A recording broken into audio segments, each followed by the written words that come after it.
భద్రత విషయంలో ఎందుకంత పట్టు రెండు పార్టీల మధ్య? అంటే సాధించేది ఏంటి ఫైనల్‌గా వీళ్ళు?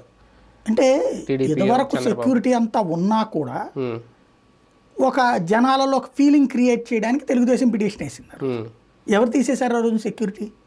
కేంద్ర ప్రభుత్వం ఇచ్చిన సెక్యూరిటీ కేంద్రమే తీయాలి, రాష్ట్రం ఎందుకు తీసుద్ది మధ్యలో?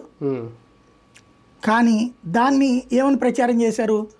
స్టాఫ్ని మార్చారు, మార్చినందుకు గాను సెక్యూరిటీ తీసేశారన్న ప్రచారం చేశారు. ఇకపోతే డ్రోన్ ఇష్యూ, అది ఆ రోజునే వాడు విజువల్తో సహా చూపెట్టాడు డ్రోన్. అక్కడ కృష్ణానది విజువల్ ఇది తీస్తుంటే దాన్ని కృష్ణానదికి సంబంధించి ఏదో జరుగుతున్నాయి పోటీలో సంథింగ్ వర్క్లేయో, వాటి విజువల్ తీస్తుంటే అది ఇంటికి చేశారు అన్నటువంటి ప్రచారం చేశారు. అది కూడా కోర్టులో వాదనల్లో వాడారు. ఆ రోజునే డ్రోన్ వాడిని పట్టుకున్నారు, అంతా నడిచింది. పట్టుకునేది అది గవర్నమెంట్దే అన్నటువంటిది అప్పుడేదే. కానీ ప్రచారం ఏం చేశారు?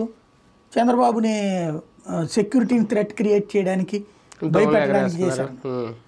అది వాస్తవం ఒకటి, ప్రచారం ఒకటి. ఇక్కడ ఏంటంటే వాస్తవానికంటే ప్రచారం ఎక్కువ కావాలి, అలాగే బద్నాం చేశారు. ఇప్పుడు సేమ్ బద్నాం. ఇప్పుడు ఇదే జగన్కి సెక్యూరిటీ తీసేదేం లేదు. ఇదివరకు 10 మంది ఉంటే ఇప్పుడు 2 ఉన్నారట షిఫ్ట్కి.